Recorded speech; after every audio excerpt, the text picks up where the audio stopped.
오늘은 또 사도행전을 통해서 오늘 말씀을 나누실 텐데요. 사도행전은 아시다시피 우리 사도들이 교회를 만들게, 이제 교회를 세우게 되는 예수님의 그 말씀으로 인해서 내가 반석 위에 교회를 세우겠다고 하신 그 말씀 후반부 말씀을 바톤을 받아서 또 제자들이 그 예수님 승천하시고 나서 교회들을 세워서 사도들의 그 이야기와 그 교회들의 이야기가 나와 있는 것이 사도행전입니다. 그래서 예수님이 승천 때 아직 본문 말씀은 제가 1장으로 보진 않았지만 제가 1장은 여기 써놓지 않았는데 사도행전 1장 4절에서 5절을 함께 보시겠습니다. 이제 예수님이 말씀하신 거예요. 승천 전에, 올라가시기 전에, 부활하시고 나서 제자들에게 말씀하신 말씀입니다. 사도행전 1장 4절에서 5절. 다 찾으신 줄 알고 함께 봉독하시겠습니다. 예루살렘을 떠나지 말고 내게 들은 바 아버지의 약속하신 것을 기다리라. 요한은 물로 세례를 베풀었으나 너희는 몇 날이 못되어 성령으로 세례를 받으리라.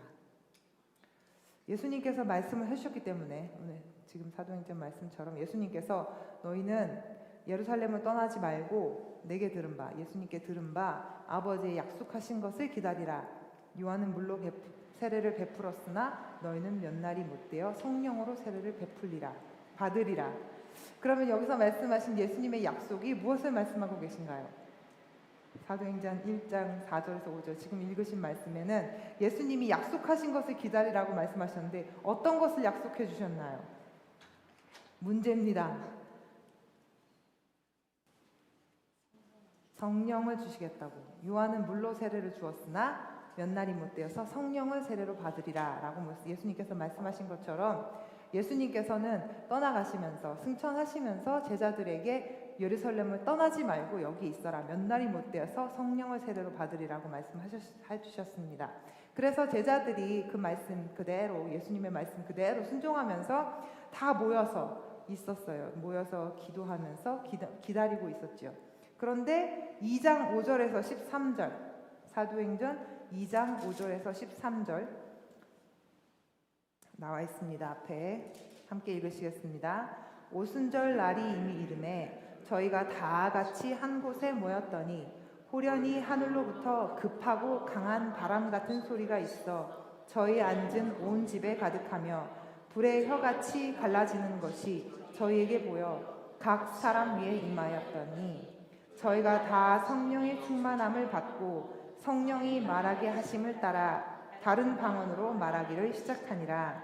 그때 경건한 유대인이 천하 각국으로부터 와서 예루살렘에 우거하더니 이 소리가 나매 큰 무리가 모여 각각 자기의 방언으로 제자들의 말하는 것을 듣고 소동하여 다 놀라 기이 여겨 이르되 보라, 이 말하는 사람이 다 갈릴리 사람이 아니냐. 우리가 우리 각 사람의 난 곳 방언으로 듣게 되는 것이 어찌미뇨. 우리는 바데인, 메데인과 엘람인과 또 메소보다미아, 유대와 가바도기아, 본도와 아시아, 부르기아와 밤빌리아 애국과 및 구레네에 가까운 리비아 여러 지방에 사는 사람들과 로마로부터 온 나그네 곧 유대인과 유대교에 들어온 각 사람들과 그레데인과 아라비아인들이 우리가 다 우리의 각 방언으로 하나님의 큰 일을 말함을 듣는도다 하고 다 놀라며 의혹하여 서로 가로되 이 어찐 일이냐 하며 또 어떤 이들은 조롱하여 가로되 저희가 새 술이 취하였다 하더라. 사도행전 2장에 지금 나와 있는 말씀이 오순절날 모든 각 유대인들과 모든 믿는 사람들이 하나님을 믿는 사람들이 다 모여 있을 때 성령의 능력이 나타나서 일어난 일들을 지금 사도행전에 누가가 기록해 놓은 사건입니다. 이 오순절날이라고 하면 그 원래가 유대인들은 6월절 후에 주일로부터 50일 지나고 나서를 77절이라고 했던 날인데 예수님이 오순절날에 성령을 주셨지만 이때 당시에는 성령을 받기 전이잖아요. 그렇지만 유대인들은 7.7절이라고 해서 오순절을 지키고 있었습니다. 그래서 유대인들이 다 모이는, 그게 하나님을 믿는, 주님을 믿는 자들이 다 예루살렘에 모였어요. 그러니까 여기 지금 보시면 되게 많은 사람들이 나와 있잖아요. 바데인, 메데인, 엘람인, 메소포타미아, 유대와 가바도니아, 본도와 아시아부로 막 사방 곳곳에서 예루살렘으로 모여 있었던 거예요. 왜냐하면 이때 7.7절을 기념하기 위해서. 유대인들은 지금도 모이잖아요, 예루살렘에. 그래서 모여 있었는데 그들이 모여 있다가 성령을 받으니까, 원래 다 다른 곳에서 왔으니까 미국에서, 한국에서, 중국에서 다 오면 다 나라 말이 다르잖아요. 그런데 성령을 받으니까, 막 방언을 받으니까 중국말, 미국말, 영어가 다 들리게 되는 거죠.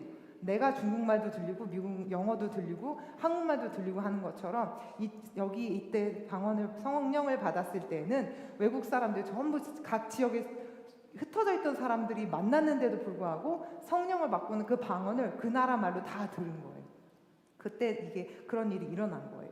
이 사건을 보면서 어떤 일이 생각이 났냐면 바벨탑이 생각이 나더라고요. 바벨탑은 먼저 언어가 갈라지기 전에 한 구음이었을 때, 한 언어였을 때 막 탑을 세우기 시작했을 때 한 단어였는데 그들이 교만하여져서 하나님이 안 되겠구나, 흩어야겠구나라고 결심을 하셨기 때문에 언어가 다 달라졌어요. 그런데 여기에서는 성령 하나님이 역사하시니까 오히려 다른 글자였지만 다 자기 말로 들을 수 있는 거죠. 지금은 구글 앱 같은 걸로 앱으로 다 말을 들을 수는 있지만 그 참 옛날처럼 그렇게 한 단어로 들리는 것처럼, 한 말처럼 요즘에는 많이 과학이 발달돼서 그렇게 들릴 수 있지만 이때 당시에는 정말 다른 나라 사람 말인데 그렇게 방언으로 다 들릴 수 있는 건 너무 신기했던 거죠.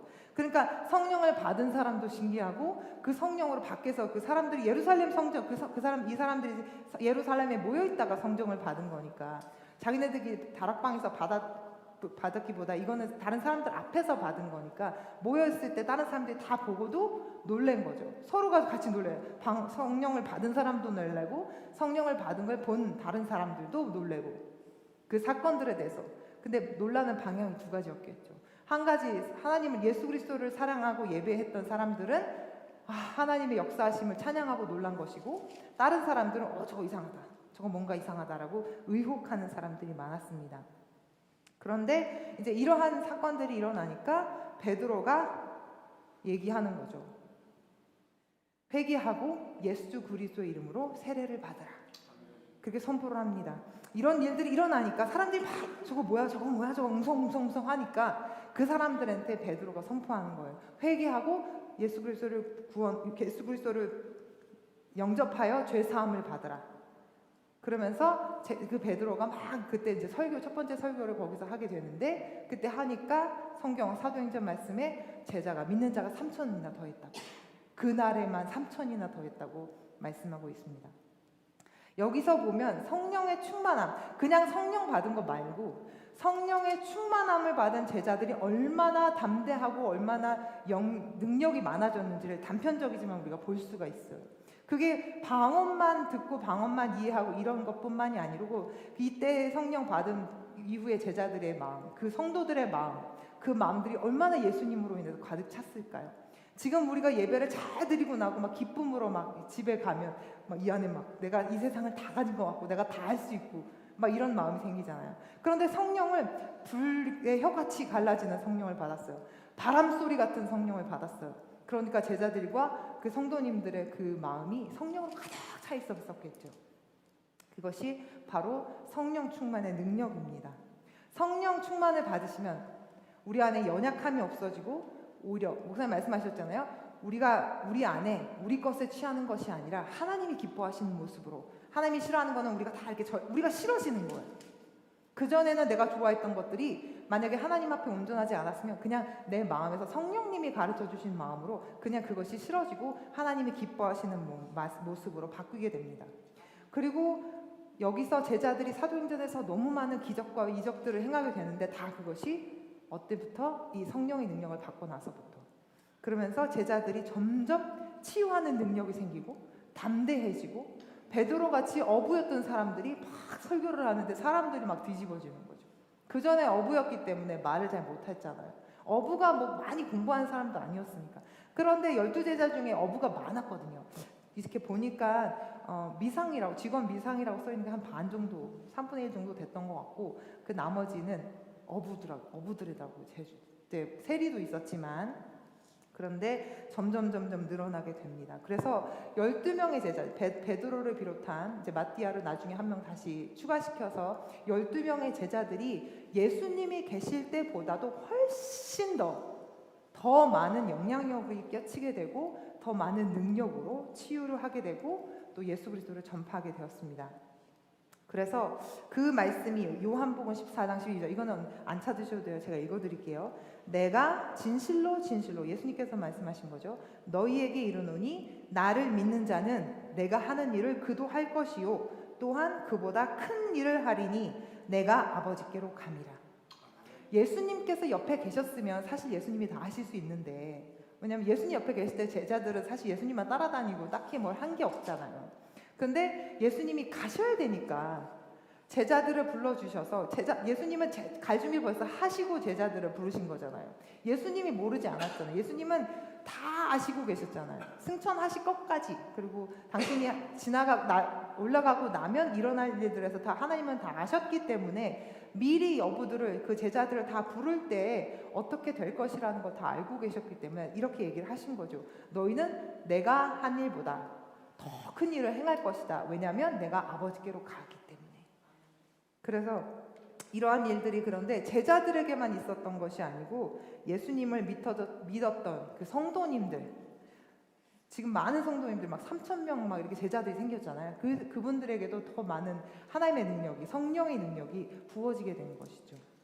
그런데 이게 그렇게만 끝났으면 참 좋았을 텐데, 그렇게 막 능력이 생기고 교회가 커지고 막 믿는 사람들이 늘어나면서 한 가지 일어난 일들이 있어요. 그 교회를 향한 핍박이 일어난 거예요.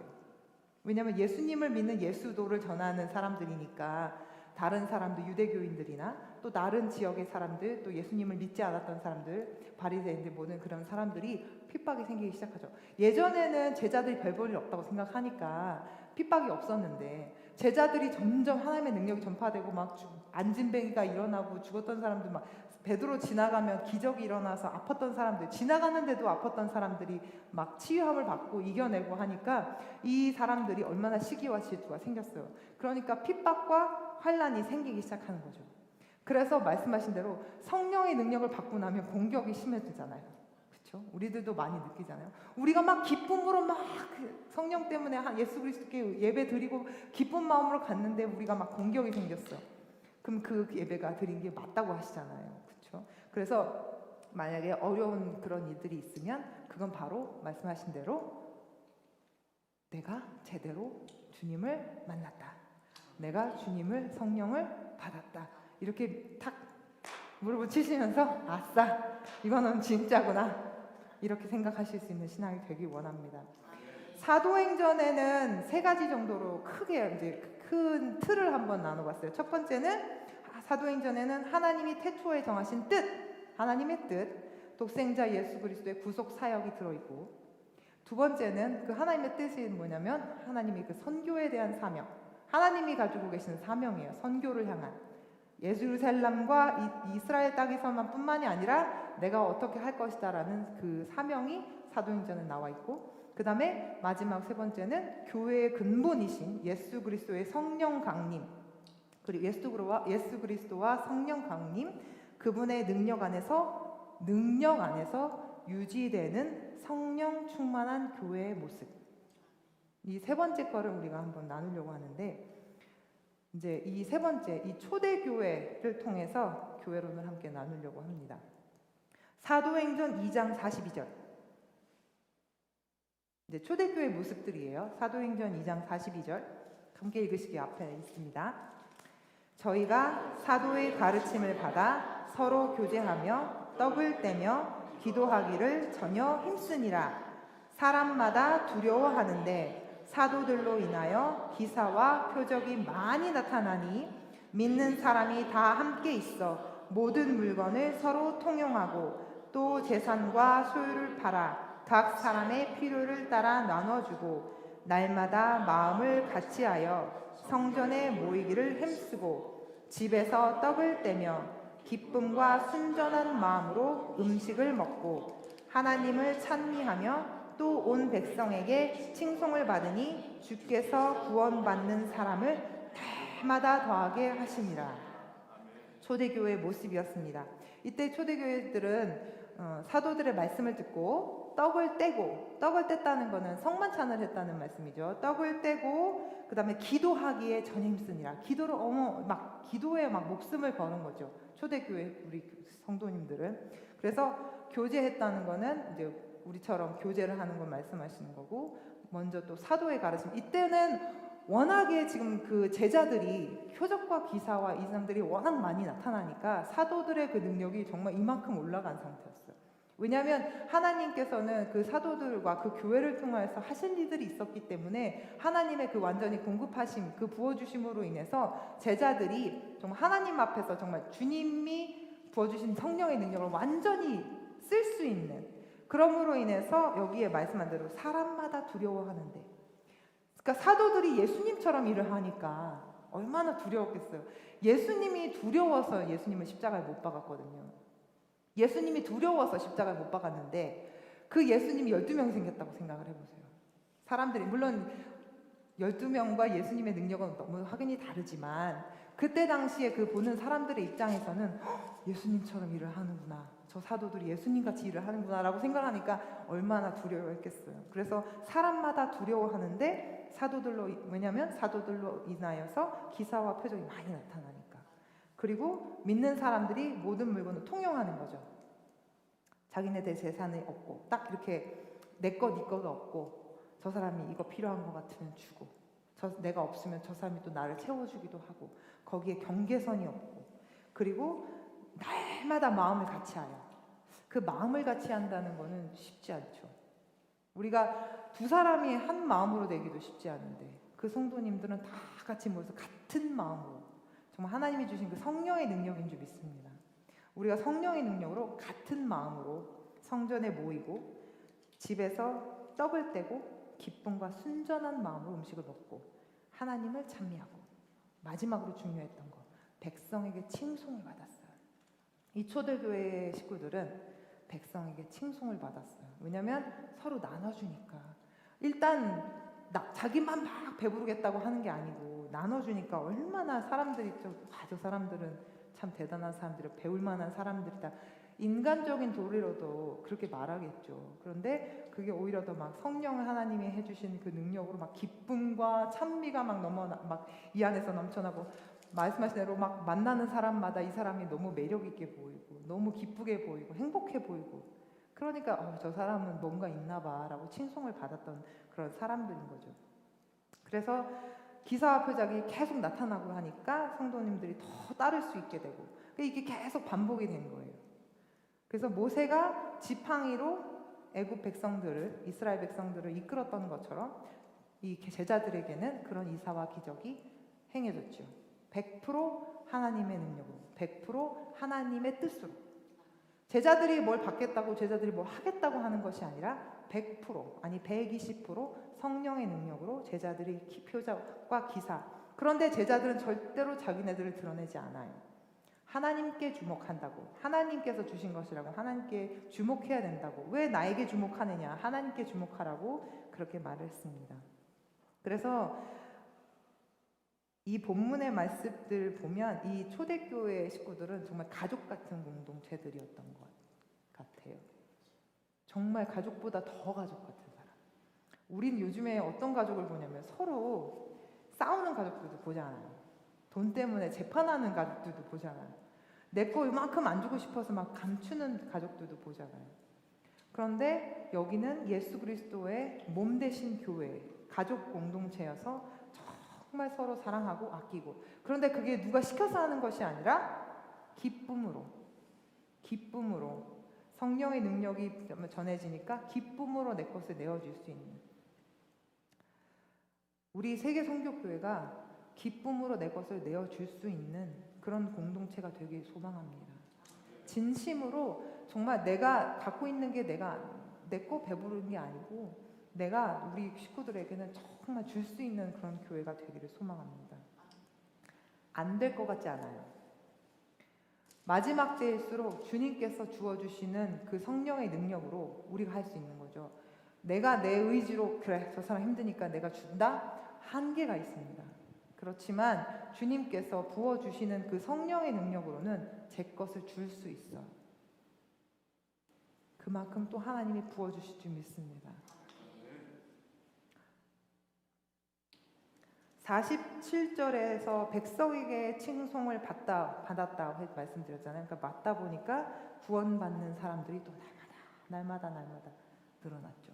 그래서 초대교회 그 사실 이 예배 그 처음에 모였던 그 공동체에는 교회라는 그 단어를 쓰진 않았어요. 교회라는 건 고린도전서 이렇게 봤을 때 바울이 처음 쓴 단어인데, 교회라는 단어는 이때 당시에는 그리스도인, 예수당, 뭐 이렇게 예수인, 이렇게 크리스찬 이렇게 썼지만 모임, 그 예루살렘 모임 이렇게 썼겠지만 교회라는 단어를 쓰진 않았어요. 그렇지만 이때 이 모임이, 이 공동체가 교회와 선교 사명을 감당하기 위해서 이렇게 현실적인 방법으로 나누는데, 이것이 바로 하나님께서 주신 또 제도, 그거 교회에 만들어지는 시스템적인 그런 일들이 생기게 됩니다. 이 공동체를 통하여서 교회라는, 우리가 지금 보고 있는 교회에는 일단 목사님 계시고 또 전도하는 사역자들이 있고 그다음에 집사님들 계시고 이제 장로님들이 계시잖아요. 근데 유대인들에게는 장로들이 있었지만 집사님들은 없었는데, 이런 집사님들을 세우게 되는 거죠. 이 교회 때문에.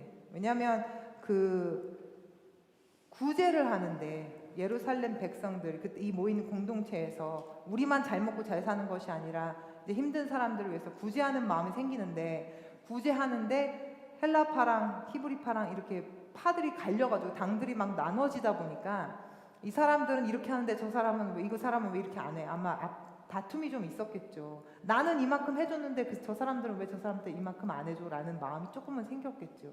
그렇죠?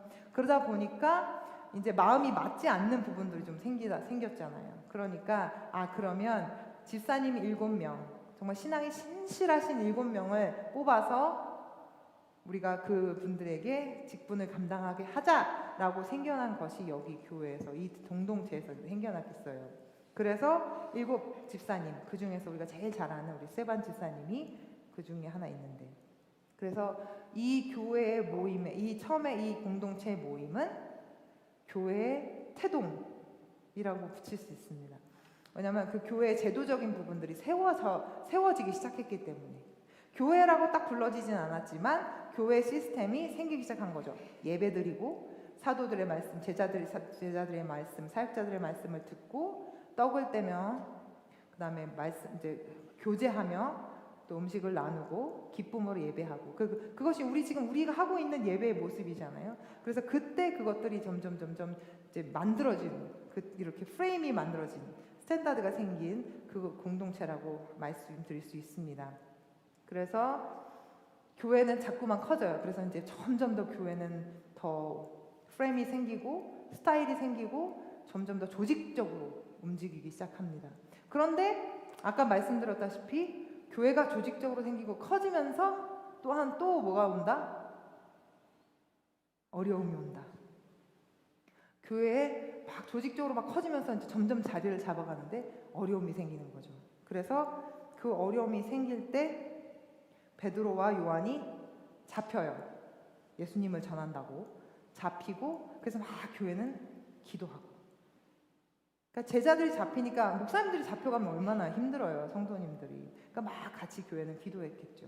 근데 그러다가 이제 베드로와 요한이 옥에서 옥에서 놓여지고, 그런데 그럼에도 불구하고 성도님들은 기도하면서 더 담대하게 하나님의 말씀을 전하기를 선포합니다. 사도행전 4장 29절. 주여, 이제도 저희의 위협함을 하감하옵시고 또 종들로 하여금 담대히 하나님의 말씀을 전하게 하여 주옵시며 손을 내밀어 병을 낫게 하옵시고 표적과 기사가 거룩한 종 예수의 이름으로 이루어지게 하옵소서 하더라. 빌기를 다함에 모인 곳이 진동하더니 무리가 다 성령이 충만하여 담대히 하나님의 말씀을 전하니라. 이것이 제자들이나 사역자들이 막 기도한 것이 아니라 우리 성도님들이 기도하는 거예요. 주여 말씀을 담대하게. 이제 제자들도 같이 기도했는데 무리가 다 모인 무리가 다 성령이 충만하여 담대히 하나님의 말씀을 전하니라. 그 성도님들이 다 주의 제자들이 되어서 주님의 제자들이 되어서 주님의 말씀을 담대히 선포하기 시작한 거예요. 어떤 일이 일어났을 때? 교회에 어려움이 있었을 때, 교회가 잡혔을 때, 교회 목사님이 잡혔을 때 오히려 교회는 더 하나님 앞에 강건하여지고 주님의 말씀을 더 담대하게 선포하고 성령 충만하게 되었습니다. 그래서 예루살렘의 교회가 성장하는 계기, 메기를 넣으면 물고기들이 막 이렇게 잡혀있던 물고기들 가운데 메기를 한 마리 넣는다잖아요. 그러면 그 긴 여행 속에서도 그 안에 물고기들이 다 죽지 않는데요. 근데 메기가 없이 물고기만 넣어놓으면 나중엔 다 죽는데요. 그 메기가, 그 어려움이 우리에게 우리를 성장케 하는, 우리의 성장케 하는 도구인 줄 믿습니다. 그래서 이제는 하나님께서, 예수 그리스도께서 제자들에게 성령을 주어 주셨는데, 제자들이 갖고 있던 성령이 이제 모든 성도님들에게 같이 또 막 어노인팅 되는 거예요. 근데 제자들에게도 다, 밑에 성도님들에게 다 확산이 되었습니다.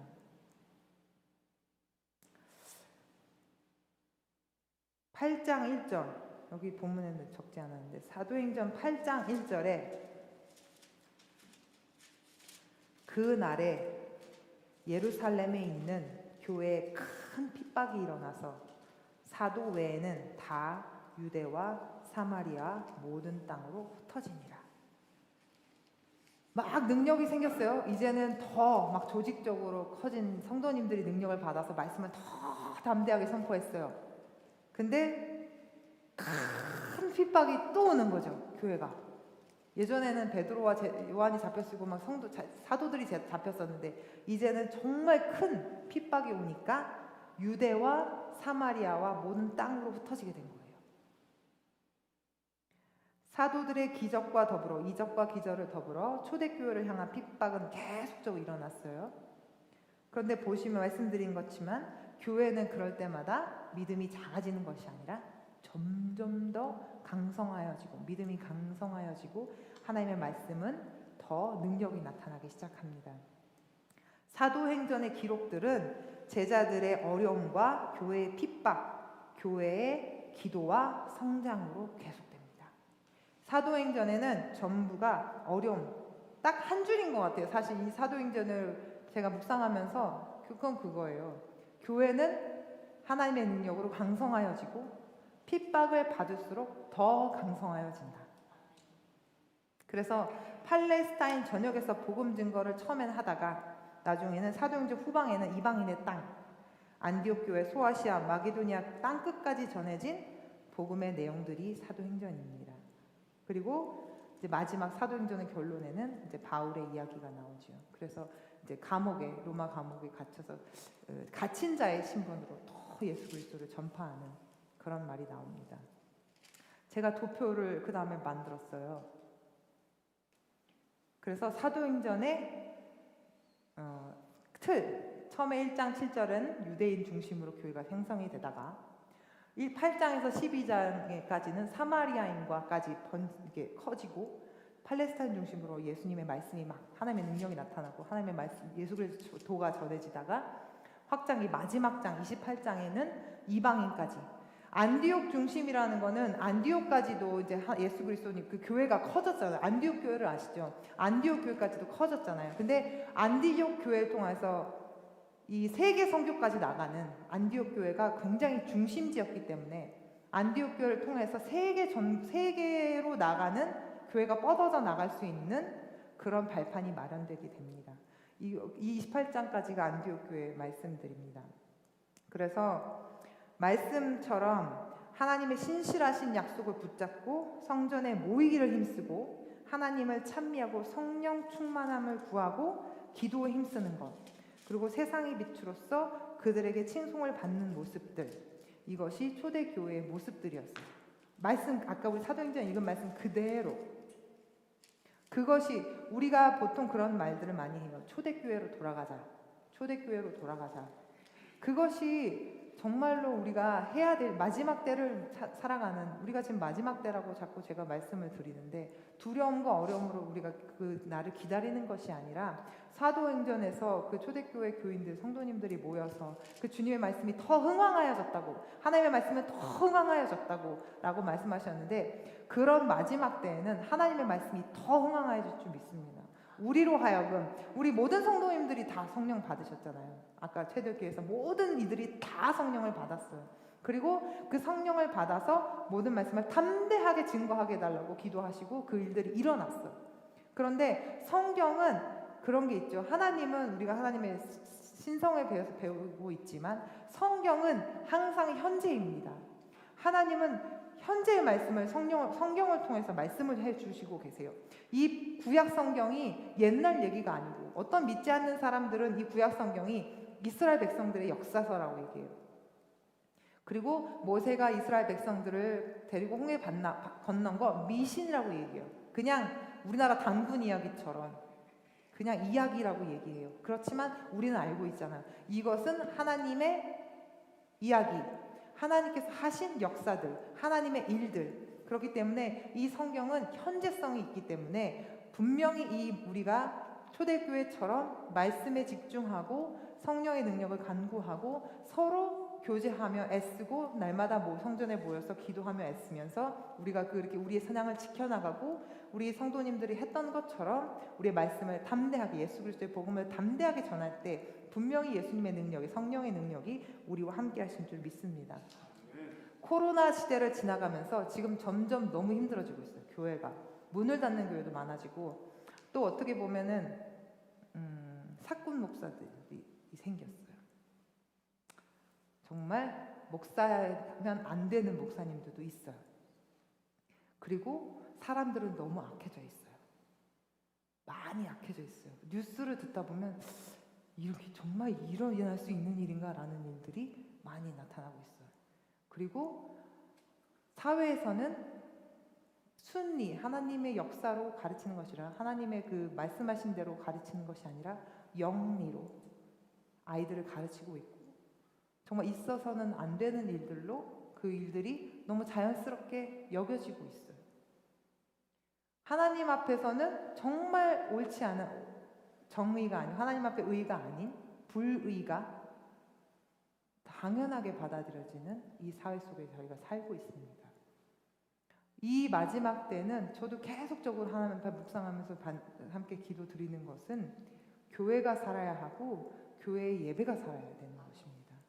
교회에 살고 예배가 살아야 우리 가정이 살고, 우리 가정이 살아야 그 각자 속에서 그 자리에서, 사회에서, 학교에서, 그런 곳에서 빛으로 발할 수 있는, 빛을 발할 수 있는 그런 일들이 생기는 것입니다. 이 마지막 때에 우리가 정말 우리 교회들을 위해서 기도해 주실 수 있는 우리 성도님 되기 원합니다. 하나님, 우리에게 초대교회에게 나타났던 그 능력을, 성령의 능력, 불같이 불의 혀처럼 갈라지는 성령의 능력 받으실 수 있습니다. 받으셔야만 합니다. 바람과 같이 성령의 능력 받으셔서 그 성령으로 인하여서 담대하게 하나님의 말씀을, 정말 우리 초대교회들이 담대하게 하나님의 말씀을 전하게 하옵소서라고 했던 것처럼 우리도 그렇게 담대하게 말씀을 전하실 수 있도록, 그러한 한 사람 한 사람의 교회가 되어질 수 있도록 함께 기도해 주시고, 또 세상의 교회가 아닌 그 예수 그리스도의 교회가 될 수 있도록 그렇게 우리들을 위해서 함께 교회를 위해서 기도해 주시기 바랍니다. 우리 함께 또 기도하시겠습니다.